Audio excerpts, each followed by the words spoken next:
Hi, I'm Kristin Davis, and I want to know, are you a Charlotte?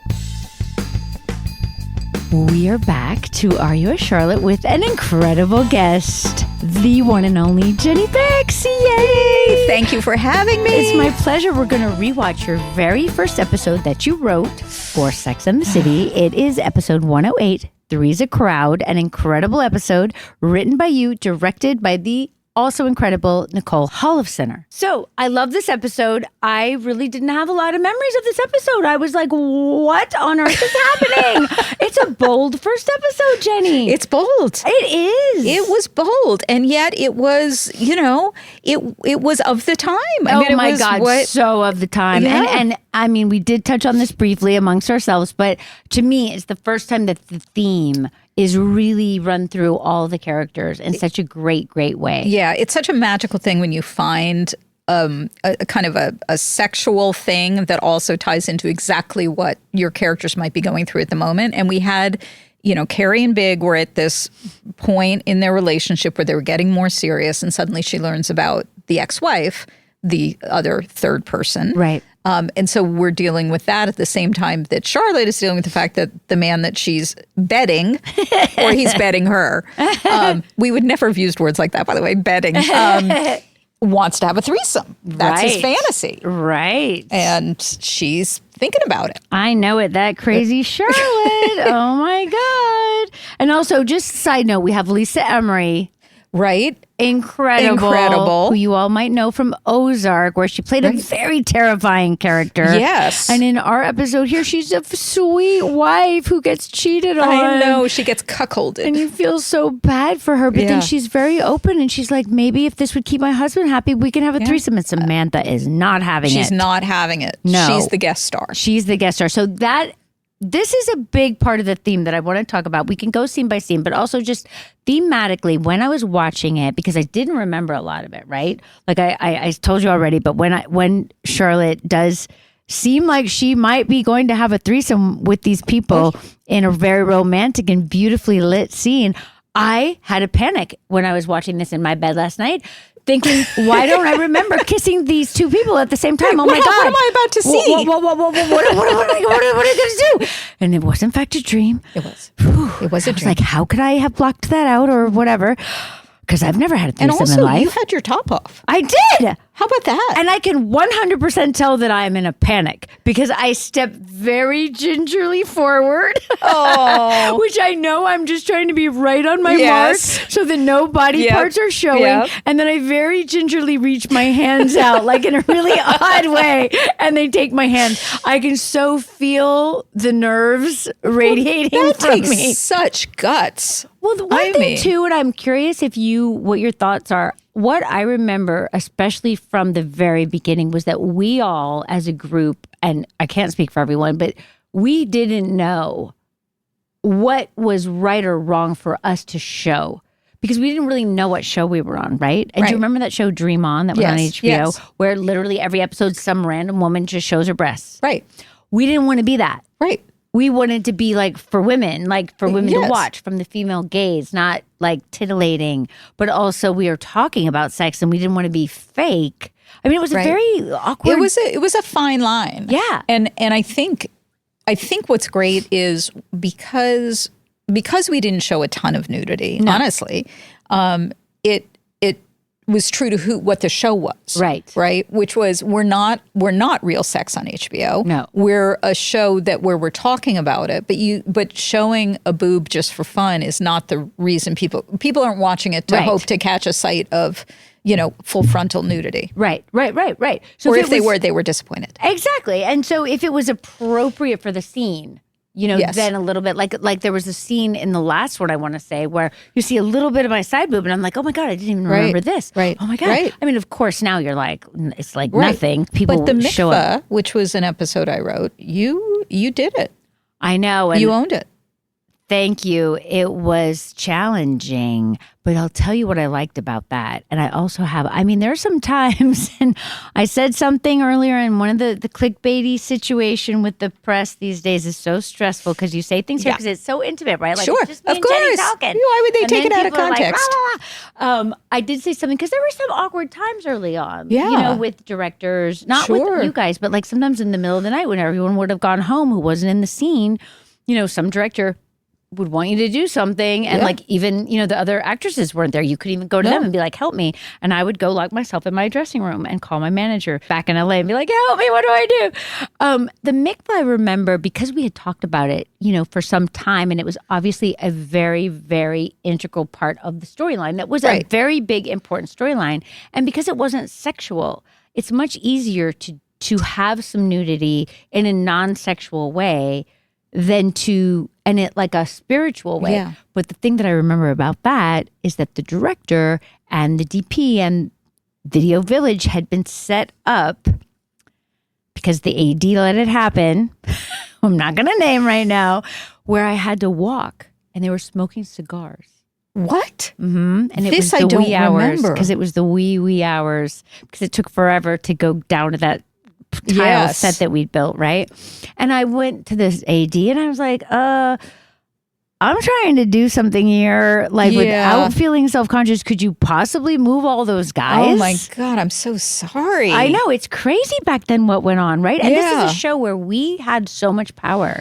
But we didn't have, there were no intimacy coordinators. Exactly. Those did not exist in our business. No, and even in a situation where you theoretically did have so much power, that all that stuff was still able to happen. And then you had to be the bad guy and go and say like, they can't smoke their cigars literally in my eye line. Also, when the idea that anyone's smoking a cigar to begin with, I'm pretty sure that's illegal Exactly. now. No, back in the day, they used, remember on the Silver Cup soundstage, we'd be there all night, Friday night, and like it would just be like a cloud of smoke. You know, Sarah was smoking because Carrie was supposed to smoke. McGann was smoking. You remember Mark McGann was smoking. RAD. I mean, so many people, right? Just and it was, you were just smoking. like, oh, trying to see. I can't see my mark. You know what I mean? I know, the olden days.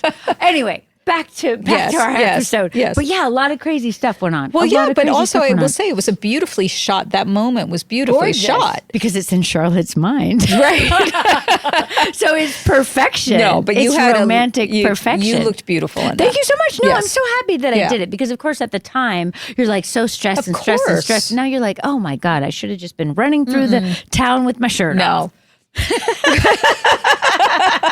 And that's what we call clickbait. I know, that's true. Ladies and gentlemen. I do sometimes think that. But I remember having a lot of stress about it. And just briefly, remember the Sailor episode? Yes, I do know the Sailor episode. And when I flashed my boob. Yes. And I didn't want to do it. Michael Patrick forced me to do it. And he kept telling me, like, it'll be fine, it'll be great. And it is. Yeah. But we were in a restaurant.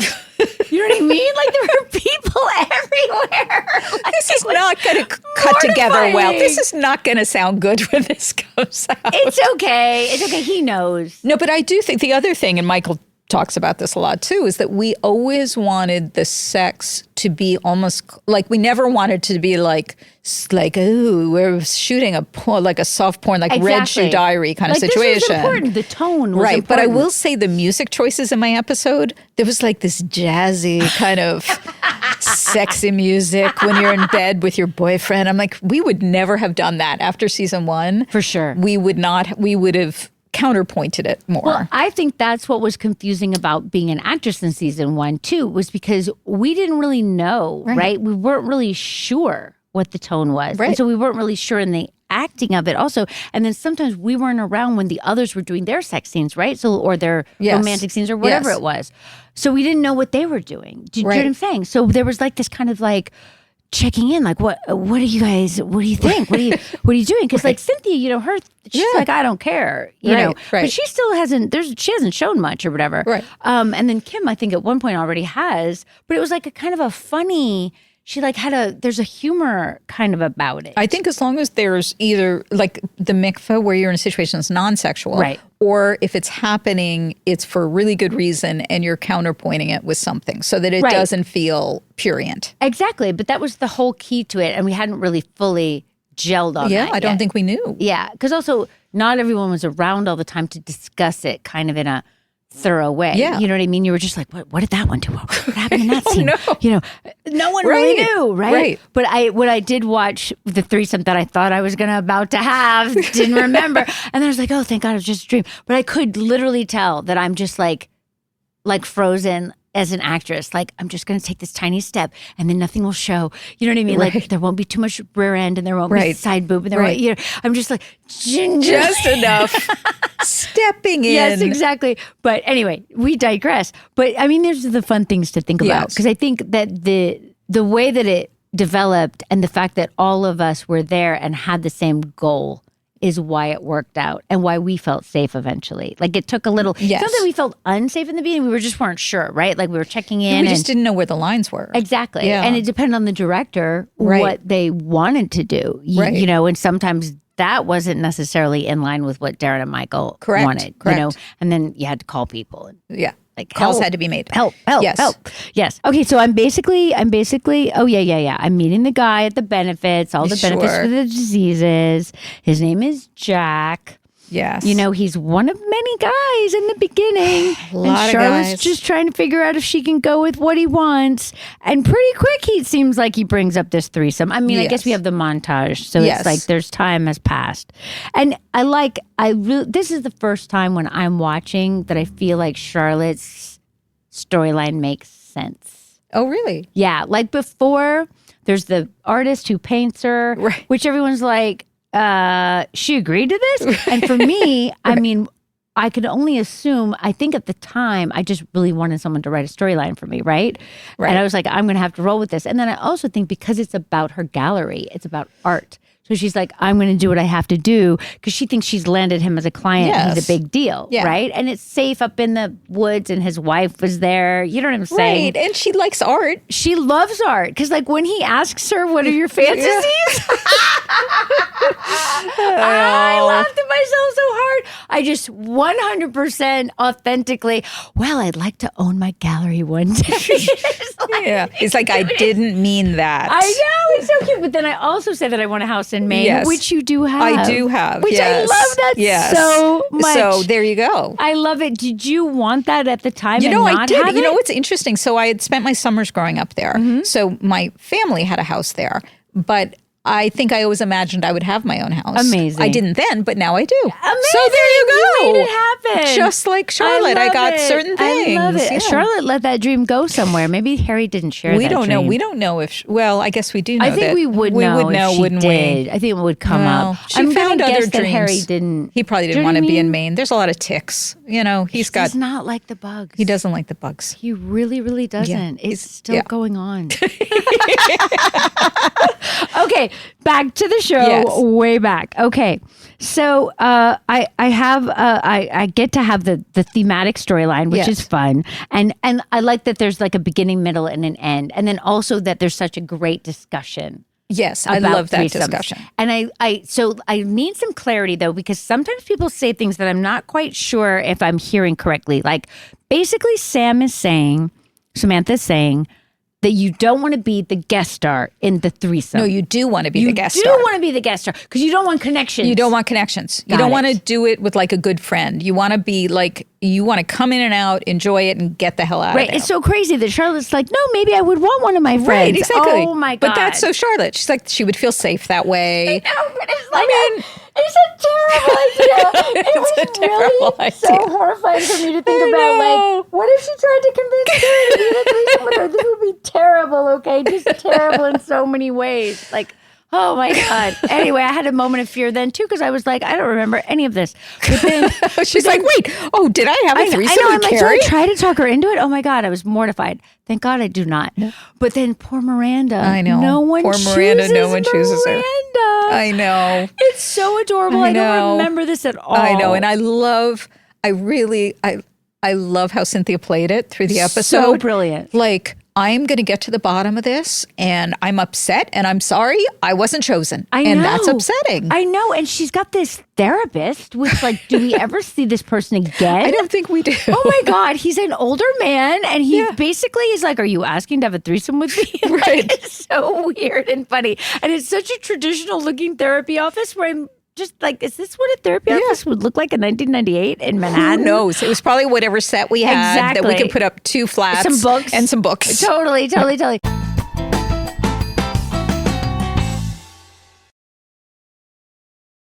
There's a type of soil in Mississippi called Yazoo clay.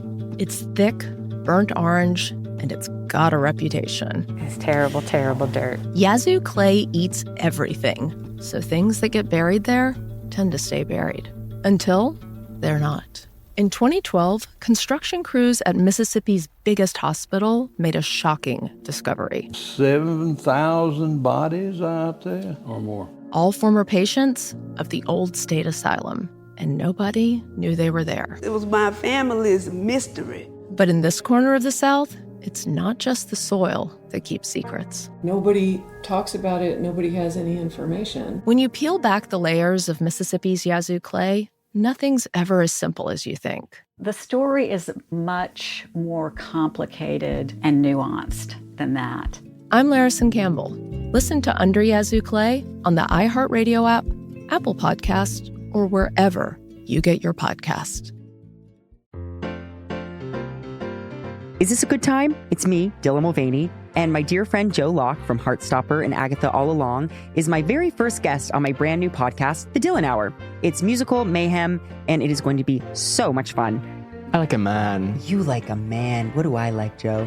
You like a man too. We often... There's some cross-pollination happening in here. Not like... No. Have we? No. No. Not yet. Never Not yet. say never. I cannot wait for all you girls, gays, and theys to join me on this extremely special pink confection of a podcast. There is so much darkness in this world, and what I think we could all use more of is a little joy. Listen to The Dylan Hour on the iHeartRadio app, Apple Podcasts, or wherever you listen to your podcasts. Love ya! Have you ever wondered if your pet is lying to you? Why is my cat not here? And I go in and she's eating my lunch. Or if hypnotism is real? You will use the suggestion in order to enhance your cognitive control. Or what's inside a black hole? Black holes could be a consequence of the way that we understand the universe. Well, we have answers for you in the new iHeart original podcast, Science Stuff. Join me, Jorge Cham, as we tackle questions you've always wanted to know the answer to about animals, space, our brains, and our bodies. Questions like, can you survive being cryogenically frozen? This is experimental. This may never work for you. What's a quantum computer? It's not just a faster computer. It performs in a fundamentally different way. And do you really have to wait 30 minutes after eating before you can go swimming? It's not really a safety issue. It's more of a comfort issue. We'll talk to experts, break it down, and give you easy-to-understand explanations to fascinating scientific questions. So give yourself permission to be a science geek and listen to Science Stuff on the iHeartRadio app, Apple Podcasts, or wherever you get your podcasts. Hey, you're listening to On Purpose with Jay Shetty, and today my guests are none other than Selena Gomez and Benny Blanco. I can't wait for you to hear this episode about their love story, about their relationship, like you've never heard it before. I want to go back to the first time you ever met. Well, thank you so much for this. Benny. One of the greatest. Thank you. I'm Selena, but we're watching Disney Kids. When you're a pop star like she is, and you're a huge entity, and people set up all these walls before, and then the first second you disarmed everybody. By the way, congratulations on your engagement. What I felt for Benny, it was everything about him was honest. He'll tell me anything that he's feeling, and it made me feel like I could do the same. If we would have met each other when we were younger, it would have never worked. Listen to On Purpose with Jay Shetty on the iHeartRadio app, Apple Podcasts, or wherever you get your podcasts. In 2020, a group of young women in a tidy suburb of New York City found themselves in an AI-fueled nightmare. Someone was posting photos. It was just me naked. Well, not me, but me with someone else's body parts on my body parts that looked exactly like my own. I wanted to throw up. I wanted to scream. It happened in Levittown, New York. But reporting this series took us through the darkest corners of the internet and to the front lines of a global battle against deepfake pornography. This should be illegal, but what is this? This is a story about a technology that's moving faster than the law and about vigilantes trying to stem the tide. I'm Margie Murphy. And I'm Olivia Carville. This is Levittown, a new podcast from iHeart Podcasts, Bloomberg, and Kaleidoscope. Listen to Levittown on Bloomberg's Big Take podcast. Find it on the iHeartRadio app, Apple Podcasts, or wherever you get your podcasts. And then I really love that scene which she finds we're out of order, but I don't care. That's where we're following her storyline. Exactly, we're following Miranda. So when she finds the couple, yes, and they're like, no one really answers our ad, who isn't, and they don't want to say it. Yeah, those actors are so great. They are so great. They are so great, and they're so excited to have Miranda. They're so excited that it's Miranda, and Miranda looks just radiant, right, in every way because she's been chosen. And the way Cynthia walks off at the end with that kind of good. She flaunts it with her shoulders, right? like she's owning so it. Powerful. Yeah. I mean, she was powerful from the get-go, which she I had know to is not remind how herself. she felt. Do you know what I mean? But like even when she's flummoxed, you know, like her inner strength is so apparent. Oh, yeah. And I love it so much. Yeah. Well, I don't remember that. I always loved my Miranda. Oh, beyond. Which is why I was so upset when those quizzes would come out and everyone was like, I don't like Miranda. It's like, but that's me. Like I felt very it's not connected. The same now. Well, no.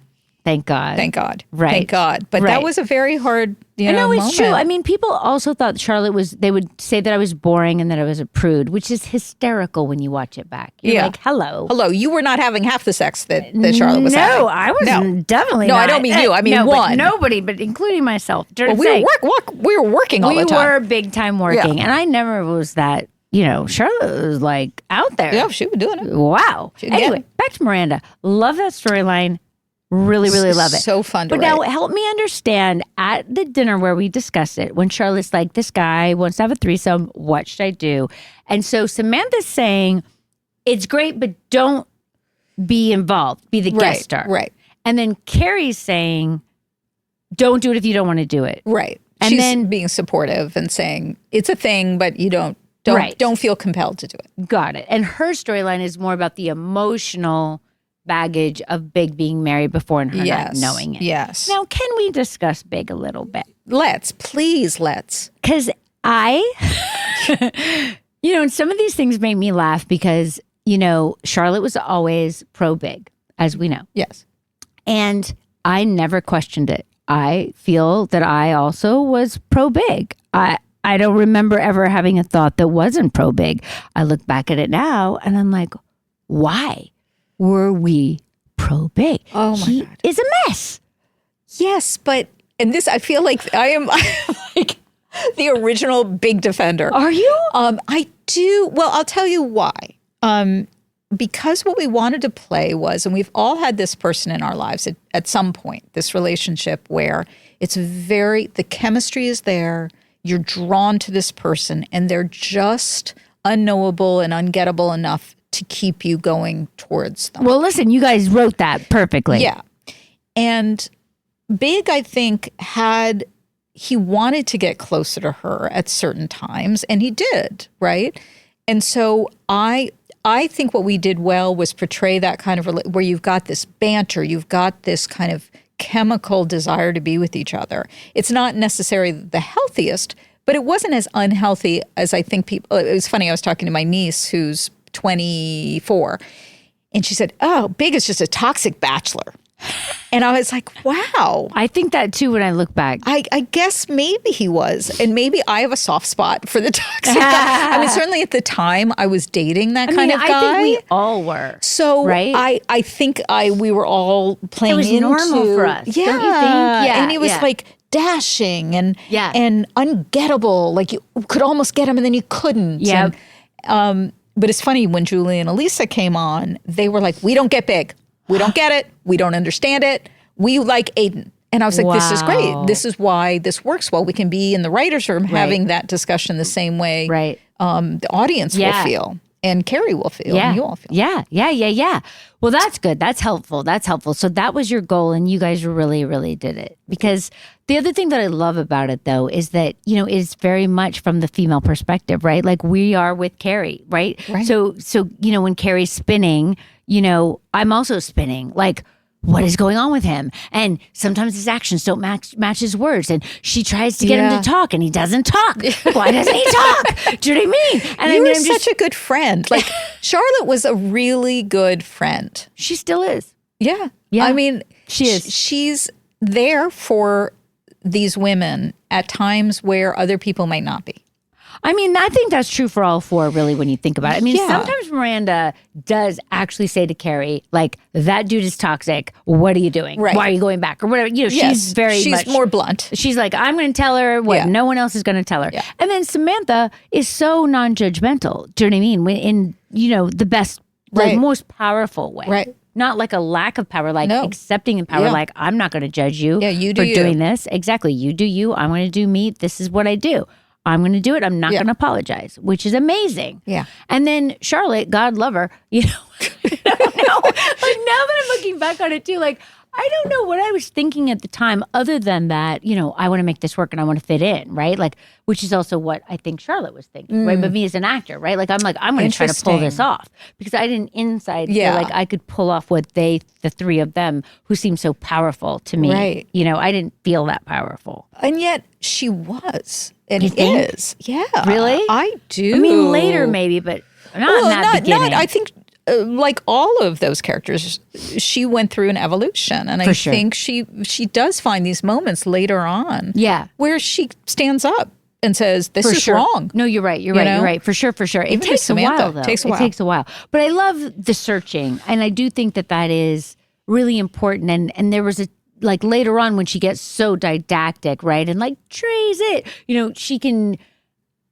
get lost in her fantasy, you know, which I think is obviously so relatable. Yeah. But my question in terms of Carrie and Big, because we've got Carrie, she's obviously so brilliant, so amazing, got so much going on, right? But then, like, you know, even Valley of the 20-something guys, you know, she's just like, I don't know, I need to be kissed. You know, she goes that weird hole in the wall bar. You're just like, where are we filming? What is this? It was for sure a hole in the wall bar. Is what it's insane. Like, I don't even think those places exist anymore, right? And then she goes, I mean, who wouldn't want to kiss Timothy the Elephant? He's adorable, right? And then she goes and then she wakes up and there's no toilet paper and you know what happens. And then Big is still there. And the thing that I do see about Big and definitely like the Justin Theroux character comes after that. And he's like kind of ick, but he's Justin Theroux, so you kind of like it, but he's also kind of ick, right? Yeah. But she's like, he's got his arms around me and you're very weird and you went on a date with that woman. That's the episode before this. But then she ends up giving Big another chance every time, right? She tries to get him to communicate. He doesn't really communicate, but he also tries. Like he shows up to the park in the middle of the night in the last episode. Yeah. And then this time he just very blithely says, you know, I was married before. And you can see her just like, huh? Like to her, this kind of stuff is super important. Information is very important. And the last episode too is when they go to that party and that girl kisses him and is like, you've got my passport. And then the other guy introduces Carrie with by another name. Yes. Oh, you must be Julia or whatever. And she's like, you know, how, you know, and we Big never says what he's actually doing. I will say this though. Tell me. It was the 90s. It was a longish time ago now. Yeah. And I think a lot has happened with how men communicate now. You do? I do. I think there's much more pressure, and I think men have risen. A lot of guys have risen to younger guys have risen to the occasion and know that they need to be communicative with women. But I would say back then, I didn't know that many men, certainly that I was dating or that I knew, who would want to have a real conversation about the relationship. Got it. Because that would have been like, what? Why do you want to talk so? Like, it was still a time where men saying less was sexy and not withholding. Interesting. Now, we all learned that was withholding, but at the time, men weren't having those kind of conversations. Because I never had any of the thoughts that I'm having now then. And so that helps explain that. Yeah. Like, I was just like, of course she would want to be with him. Because he has so much going on and he's intelligent and successful and she is intelligent and successful and she could do the crossword puzzle, you know, that he's doing. You know what I'm saying? Like there were certain things that I could definitely understand, right? And obviously the chemistry, obviously.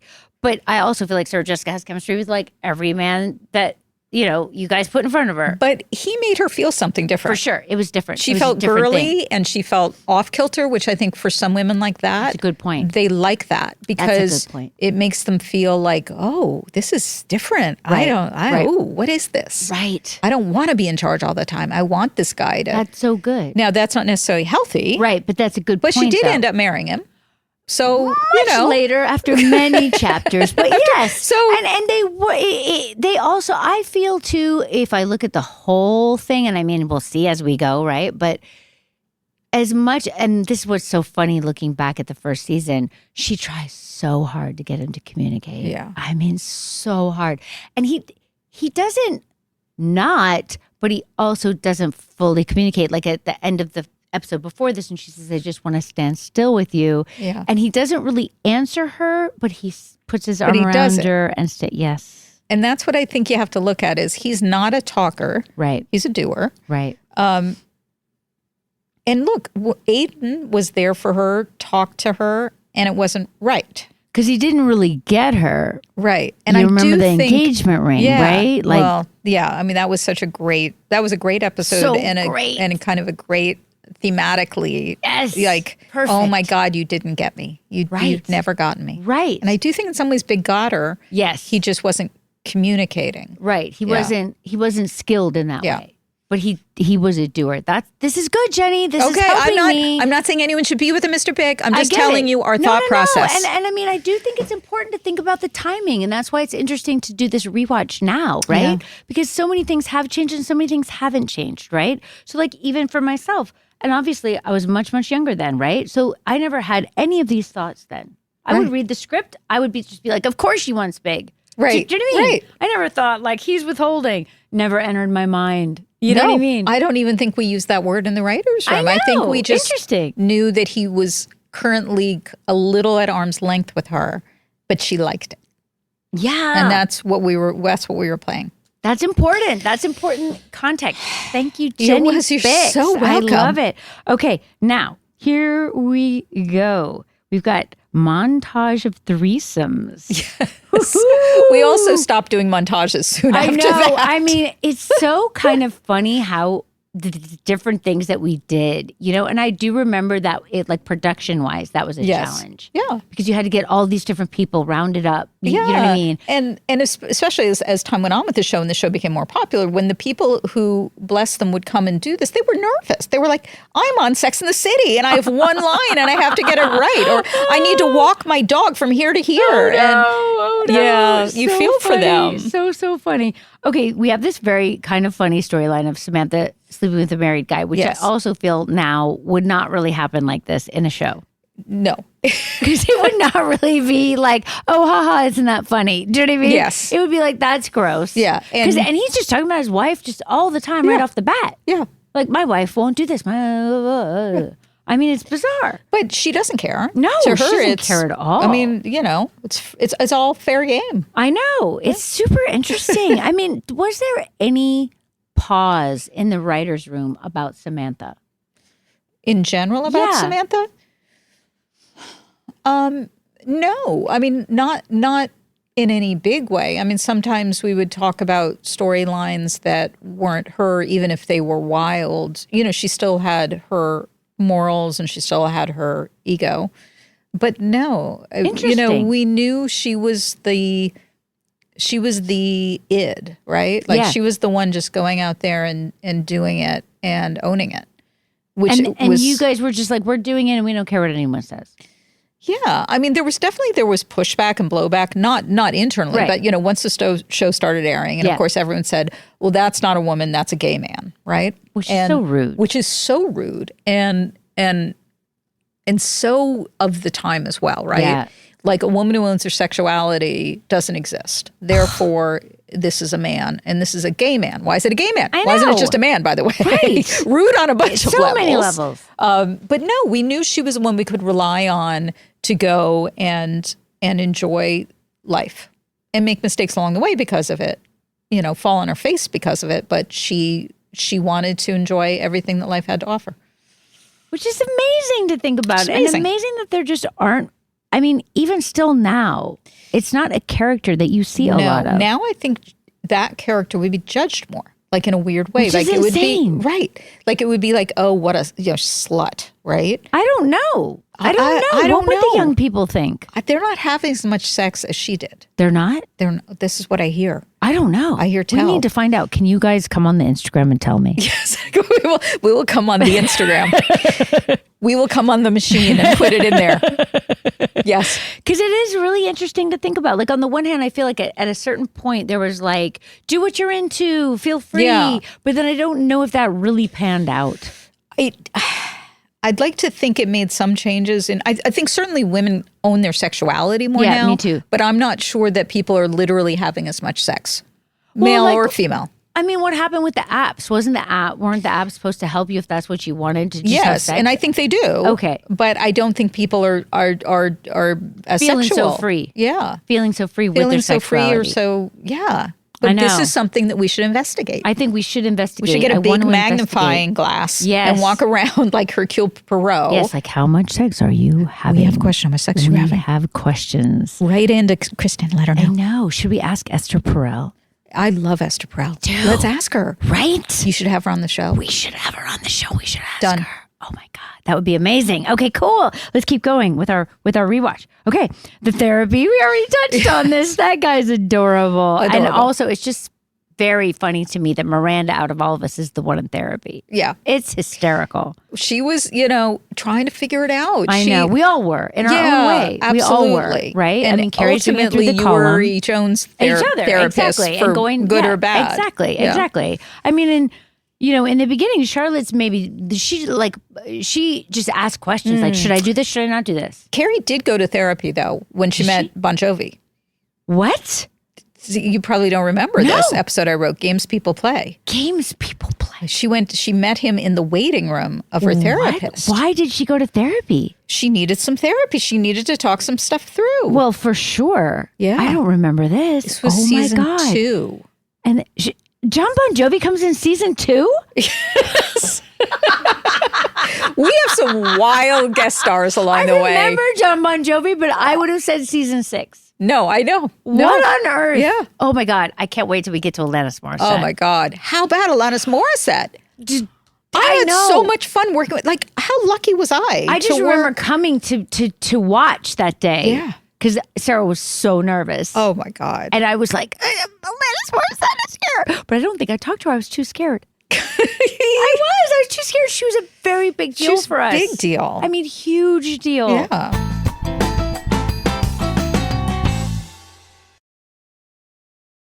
There's a type of soil in Mississippi called Yazoo clay. It's thick, burnt orange, and it's got a reputation. It's terrible, terrible dirt. Yazoo clay eats everything, so things that get buried there tend to stay buried. Until they're not.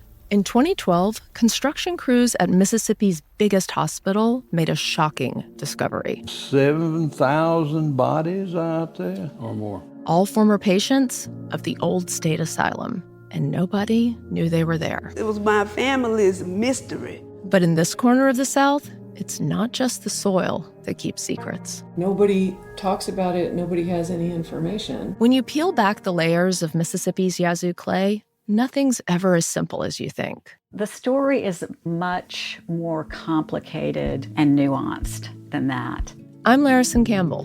Listen to Under Yazoo Clay on the iHeartRadio app, Apple Podcast, or wherever you get your podcast. Is this a good time? It's me, Dylan Mulvaney, and my dear friend Joe Locke from Heartstopper and Agatha All Along is my very first guest on my brand new podcast, The Dylan Hour. It's musical mayhem, and it is going to be so much fun. I like a man. You like a man. What do I like, Joe? You like a man too. We often... There's quite similar. There's some cross-pollination happening in here. Not like... No. Have we? No. No. Not yet. Never Not yet. say never. I cannot wait for all you girls, gays, and theys to join me on this extremely special pink confection of a podcast. There is so much darkness in this world, and what I think we could all use more of is a little joy. Listen to the Dylan Hour on the iHeartRadio app, Apple Podcasts, or wherever you listen to your podcasts. Love ya!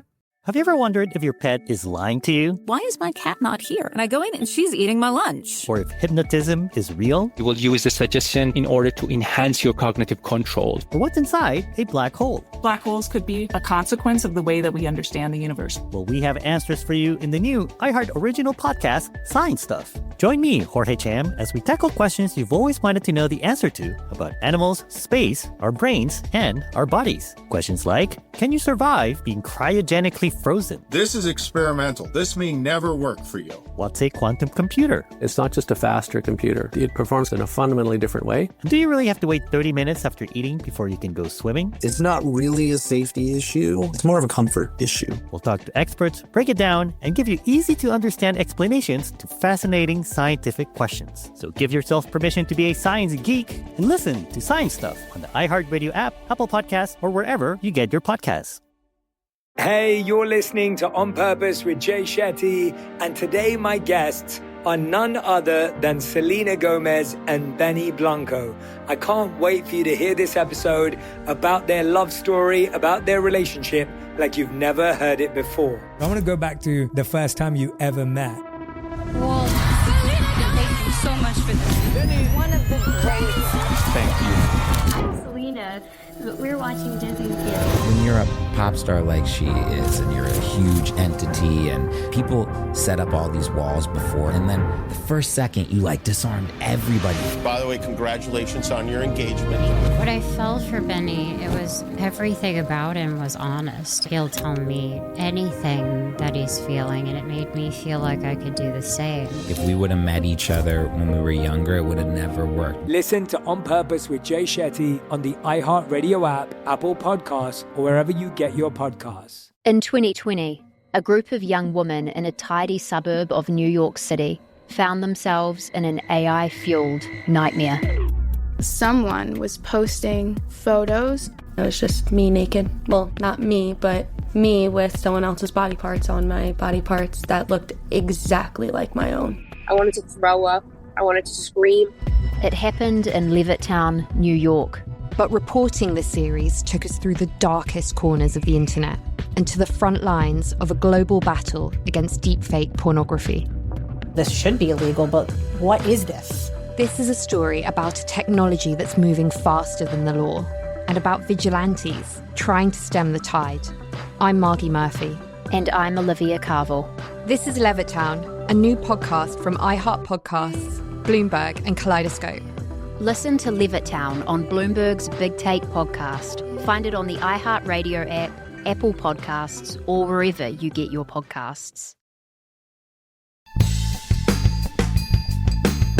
Okay, let's talk about Big and the wife, the ex-wife. Yeah. Let's talk about this because it's super interesting to me, and I did not really remember this so much. And it's something we introduce it and then we never bring her up again. I know. Which is kind of fascinating. It's kind of nuts. And that also, rewatching, I remember that not only did he not say he had an ex-wife, but the ex-wife doesn't tell Carrie that she knows that Carrie's dating Big. There's a lot of secrecy. Which was really interesting because she seems so kind of open But she says to her at the lunch that they have after Carrie's pitched her book that she doesn't actually have.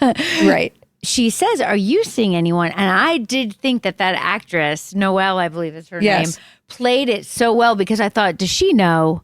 Right. Does she know? And she did. But she played it off. Yep. Now, what do you think in terms of my producers were like, oh, why is Big still friends with his ex-wife? And I was like, why wouldn't they be? Right? They could be friends. Right. Also because he cheated on her, but he kind of is who he is in that way that we were talking about. Right?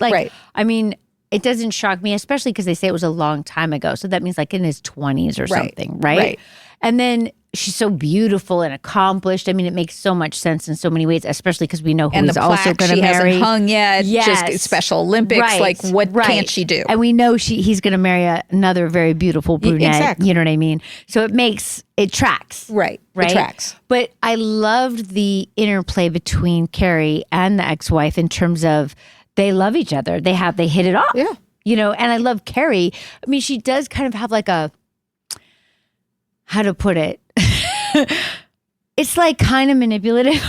don't know how to put it, but like it reminded me also and just like that after Big has died. Sorry if I'm giving anything away to any listeners. Oh, you right just now. did it. Sorry, You just did I'm it. pretty sure you know, but in case you don't, later on, Big dies. But oh, spoiler alert! It's terrible. I'm really sorry. We'll have to put like a spoiler alert. But do you remember when Carrie wants to go find Natasha, Big's other ex-wife? Yes. And secretly goes down there. We're all with her to support her. Yes. It reminded me so much of that. Yeah. And it's so fascinating how specific the characters are. And I don't know if Michael Patrick was thinking back or not thinking back. Like, is it conscious decisions? Like, it's like when I sleep with that Hasidic Jewish artist. Yes. What a precursor. It was a total precursor. Right? But did we know that? I don't think we thought of that as a precursor. Like, I'd love to say we were that smart that we were like, hey, no, I don't let's think we bring were. it back around. I just think the DNA Yeah, it of was the there. characters were like specific and alive. Yeah. Do you know what I mean? And still are in a really odd way. Yeah. Like it's fascinating to me. Anyway, I loved this ex-wife because I love the dynamic between the two women, Carrie and the ex-wife.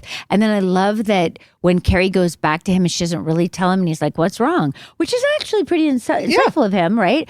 And then she says, and then he didn't know. She doesn't even say. He goes, I didn't tell you about my ex-wife because it was a long time ago. No. And then she tries to get more info and he's like kind of halfway giving it as he does.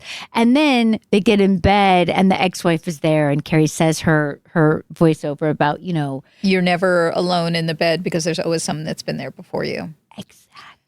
Which is good writing, true. Jenny. Oh my God, isn't that brilliant writing? Yes, it really No, is. you know what? It was a theme that worked really well because it really was about how when you're in your 30s, it's not your first relationship. It's not your first time at the rodeo. People are coming with their baggage. And some of that baggage can be an ex-wife or God knows what else. And you have to, there's always going to be someone there before you. You're not the first in. No. And I mean, thank God, really. Thank God. Thank God. Be the first. You it's don't. A lot of work. It's a lot of work. But then there's a lot of work to take all the bullshit out. Especially if they're not working on it. Yeah. I think that's the thing. Yeah. But she doesn't really say that because she's obviously Carrie's also not that worked out. That's what I was going to say. I would argue too, maybe this is incendiary to say, I think Carrie is a little withholding herself. Like, I think with Big, like, I don't think she wants to show how much she's falling for him. I don't think she wants. I think she's trying to be. I'm cool. I'm hip. I'm writing this column. That's what I see her do in the first couple, right? Yeah. Like especially with the Justin Theroux character. She sees him on this date, which I think totally doesn't make sense. I'm with Carrie on that. Right? They've had this incredible 8 days together. She doesn't even talk to us, her friends. And then she goes out with us on the first night. Right. She doesn't have him. And there he is with a woman. I would be way mad and very confused. But then he does his big thing and she's like, okay, I'm going to a party. You know what I'm saying? And then she calls him from the party on the landline, which is also hysterical.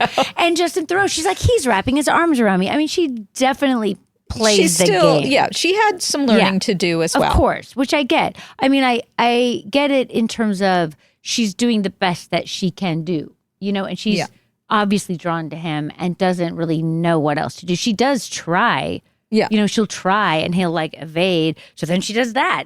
I get it. What are you going to do? You try your best. With what you they have. are kind of well matched in that way. In that way, I think they are. I get what you're saying. And they grew together. That's for sure. Speaking of landlines, how about the flip phone that Ken, the married guy, has in that scene on the street? It's beyond. That was a big deal to have a flip phone. Oh my God. I think I had a flip phone then. I 100% had a flip phone. Yeah. And we were so proud of them. Oh, look at these big, they were the size of bricks. They were massive, but it was we cool. had flip phones. It was cool to own them. But Big has the corded phone in the car.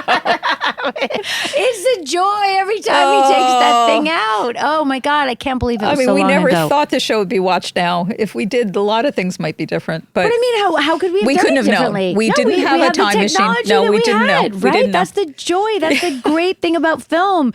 And also just it gives a record of this is what we were living with, you guys. There was no texting. There was no sexting. There was no. There were no apps. You had to go find a landline at the club. Yeah. That's why people could miss Carrie's birthday altogether. That's You know? true. That's so true. Oh my God. Yeah. Yes. Okay. Back to this thing. Sorry. What am I supposed to talk about that I haven't talked about? We didn't talk about the incredible Lisa Emery. Lisa Emery, Oh, unbelievable. my God. She is such an amazing actress. Such what an amazing she actress. did with that, I mean, and by the way, that's a very short, like she has very little to get across who she is and what she wants. And it's all there. She does it so brilliantly. I know. She's going to fight for her husband. It's so true. She's gonna have a threesome with Yep. Samantha if that's what she has to do. If it has to be.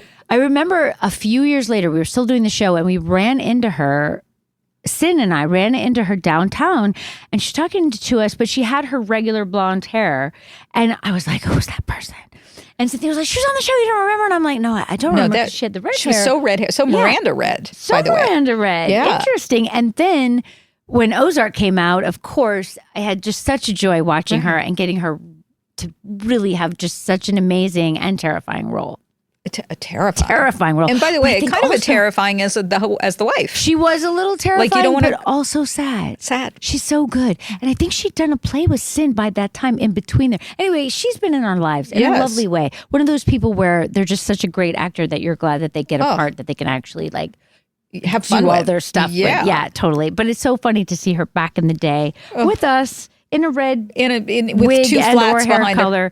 I know, but she makes that whole thing live. But that husband, I'm just like, oh my God. He was the least interesting Right? of any of them. I mean, they all should have just said, forget you. Let's go have coffee. 100%. I Like know. you're like, why does anyone want to fight with this dude? So sorry if I'm offending anybody right now. Okay, then we get to the crazy masquerade ball. What on earth? Wow. I mean, so much to unpack there. I don't even know where to start. Also, I like it's a masquerade ball, but like really, they're just little masks that you pick up and put on your face. This we're was our just budget. really on a staircase. And you're just on a staircase. Yeah, there's a staircase and then like a weird coat room. Yeah. That's very and strange. again, then suddenly there's a little janky bedroom upstairs. I know it. Like We that's did an not awful, have a budget. awful. No, it's sad. But I'm gonna apparently have a threesome in that You room. were gonna have a threesome, and then you don't, and you do. Rewatching it, what you did in that moment is, I would like to say one of the first moments where I knew you could really do comedy was the moment where you sit down between them, and they shove you slowly off the bed. Not only do you land on the floor, you make a decision to grab your mask. And walk out. It's not just, it's like, I have some dignity and I am taking my mask and leaving. I'm glad that that's how you perceive that. I am so confused when I was rewatching that because A, don't remember it, right? B, what is actually happening? Like I don't understand exactly. Like, is it the idea that people say they want threesomes, but they really just want to have sex with someone else? Well, that's what we were playing in that scene. Okay. That is not, no judgment on those who have threesomes. I don't know what they're thinking. But in that case, it was this gal comes up and then is kind of like, I want to get screwed by this guy. Got it. And I don't even know if it's that much as she leans and start kissing him. It gets First. more, it gets stronger. Right. And no one includes me. And then suddenly you are, in this case, Miranda. You are shoved to the floor, which is just so Charlotte-y relatable. So funny the way the choices you made to make it. It was. I'm like, are my shoes still on my feet? That's what I'm thinking when I'm Those watching are my shoes, so I can't and lose they them. actually work because I was like, how am I going to get up? I'm thinking just as an actress because also I think I was worried about my skirt pulling up. Do you know what I mean? Right. So There's a lot going on. Weird thoughts when I rewatch myself, right? Like, is my skirt going to pull up? Are you going to see my Spanx? Like, what's happening? Were Spanx invented yet? There were I'm no not sure. Spanx. I know. I don't even know. No. But I have pantyhose on. Pat had not eradicated the pantyhose yet, You which had is pantyhose. very funny. Yes. Because that's coming. Like, there's certain But it's the things that I 90s. think about. It's the 90s, but like Pat, I remember when Pat was like, no one will wear hose. And we were like, what? It's a very Pat I know. impression. Thank you. It was close. It wasn't fully, but it was close. But I remember there was like strange elements, and this is probably something I shouldn't say. There were strange cult type elements about being in that cast, right? Right. Where like, well, no there were scrunchies. Some rules. No scrunchies. No banana clips. I'll never forget. Colorful. I still can't. When people wear banana clips, I have one at home in my bathroom, and every time I reach do you for feel it, shame every time you reach for it, even though you're alone? When I put it up to wash my hair. And I'm like, no banana clips. No one's going to see me. I'm in my bathroom. But also like the little things, and they come slowly. They weren't all in the beginning, right? But like no scrunchies, no banana clips, no hose, unless they were fishnets. Yes. We went through a whole fishnet phase. Yeah. And if you could find double fishnets, that was great. That was great. And if you could find nude double fishnets, even better. Even better. Right? And then there was a heel height situation, which it definitely takes me a while to get on board with. All the way to the widower episode when she got me my first pair of like 105 millimeter Manolos. But it took that long for me to be able to like functionally walk in the things. And guess what? I can't walk in now. All of those Manolos. All of them. Listen, I mean, bless all of us. We're still trying. We're doing it, but it is not easy now. No, it's true. But then they escalated after that to the so-cates. Yes. I just did a whole episode, Jenny, in the so-cates. Oh my God, why? Why? Like I'm barely able to walk. But they're sexy shoes. They are, but just not to walk. No.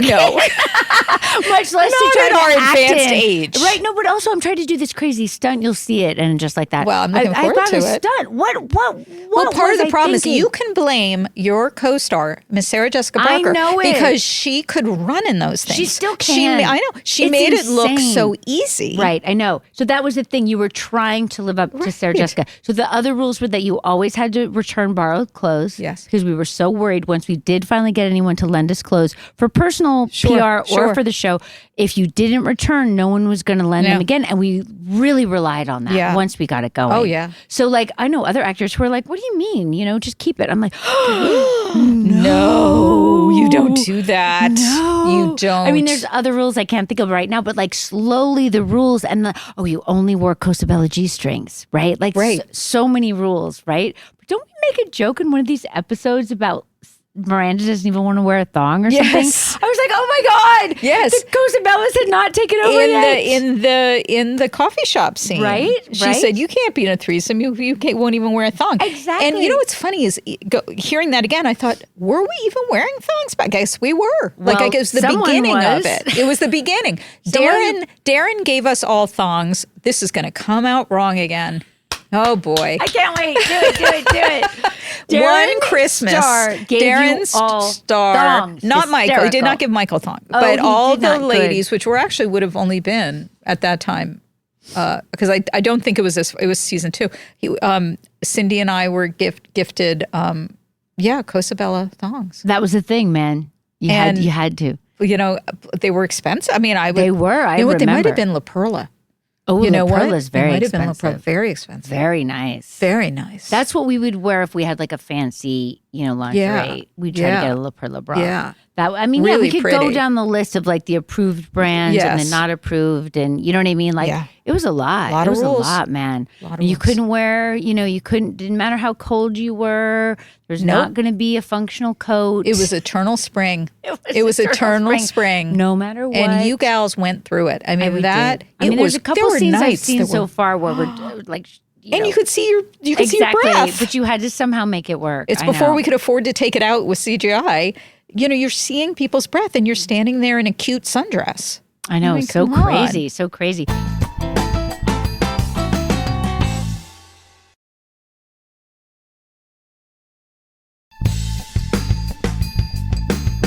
The weird things about acting, it's the most incredible job in so many ways, and it's just weird, technical, practical things. Sure. Like you're up all night and you're having to somehow talk really fast and be funny. Yes, and you're on camera. Yeah. This is not off camera. You are on camera. And you're walking 5 blocks down the village streets trying to walk and talk while people are shouting at you from cars. Right. Well, Radio Man is over here. Oh, my and God. Steve, the paparazzi guy. Oh, my God. Is that his name, Steve? Yes. The guy with the- Don't say his last name. We still deal with him, Jenny. We God, just put Radio Man in the show. I saw.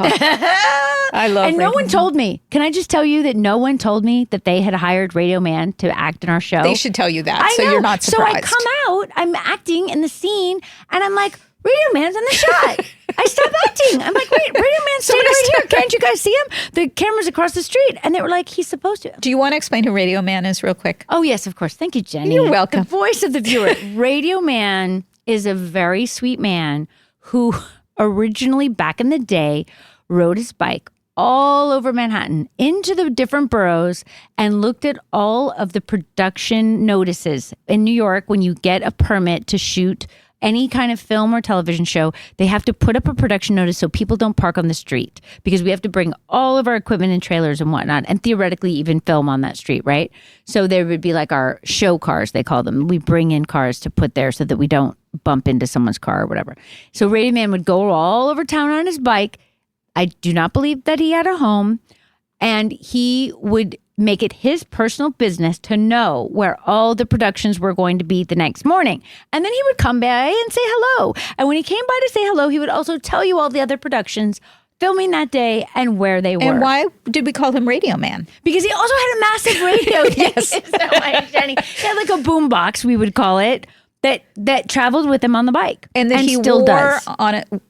on a string around his neck. Oh my God, he had on a string on. Yes, I don't think he does that anymore. Well, he's a little bit older. He's It's true. Yeah. It's true. But the radio is in the shot of And Just Like Amazing. That. But he has a grocery cart. We gave him a grocery cart because the bike, I don't think. I don't see him on his bike anymore. I think he's aged that way. Yeah, but yes. we do still see him. I think possibly maybe he is in a better living situation now.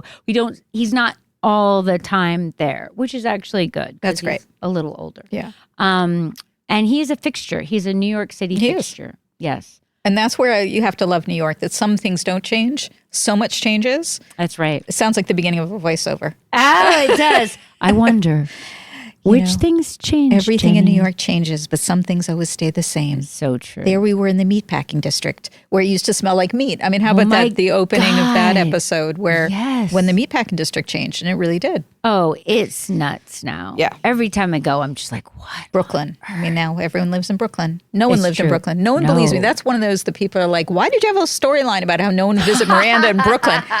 Because no one lived in Brooklyn. Can I tell you something funny? Second season of And Just Like That, we're all in Airbnb. Well, I'm in Airbnbs now, right?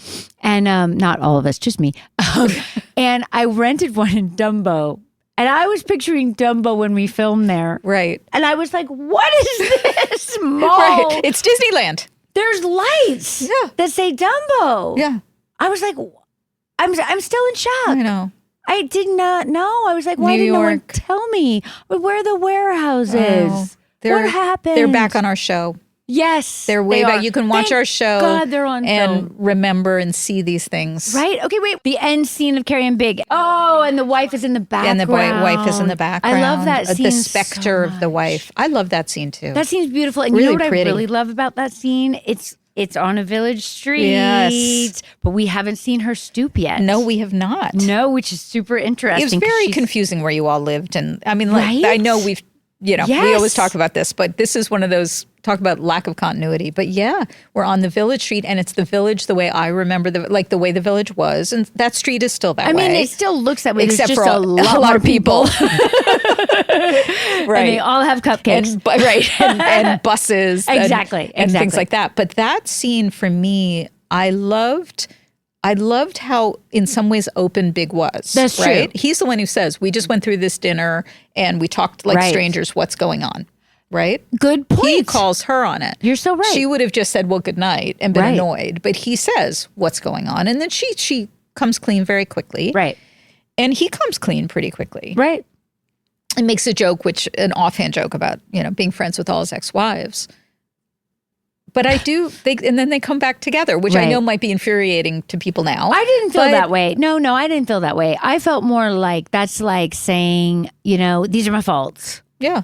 Which everyone's going to have, right? Like, but I like you now. You're the one. Exactly. He was more, I felt like he was more present and the veil was dropped a little bit. I don't know if that's the right phrase to use for such a dude. But, like the wall was down a bit and he seemed kind of more like making an effort and a little bit more vulnerable. And I love the ex-wife being behind him and then disappearing. Yeah. And again, what a beautiful shot. Like on network TV, you never could have done that moment where Nicole starts to walk away and then, we come up on it and she keeps walking. It's like we're on it for couple seconds longer than we need to be, and we just get to do that. Yeah, it's really pretty. We got to have that moment. Yeah, it was so and not pretty. cut because you have a commercial. Right. Yeah, I never think beautiful. Of that. That's so true. Yeah.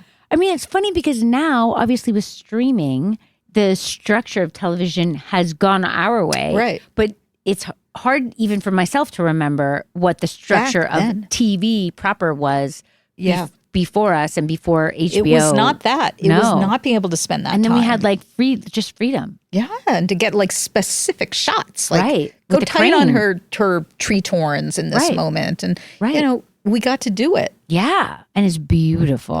That's a beautiful, well, Nicole, she did a great job directing that episode. She really did a beautiful job. But she you all always did a great job too. Job. Everyone Thank you. It was a good episode. It really was lovely. What a great episode. I was so lucky. I was so lucky to be able to do it. Lucky. Yeah. I know all of us were so lucky. And it's so beautiful to look back on. And for me, obviously, like I said, I mean, I really just remember feeling like the first season was like a mess because I think I felt a mess. You know, and just like trying so hard. Like I was trying so hard to fit in. I was trying so hard to pull off these things and trying to figure out how Pat wanted to dress me and could I do it? And, you know what I'm saying? Like so many actor anxieties, right? And like, how is the sex being presented and what were we doing? But it was fun. And it was fun because we were together and the relationship with all of us off camera was also growing because we were together going through this thing. And we knew that it was special. We didn't know what it was. But it was just a special experience. And you say all these things, and what's amazing about you as a performer is it didn't come through that way. Really? You might have been feeling that way,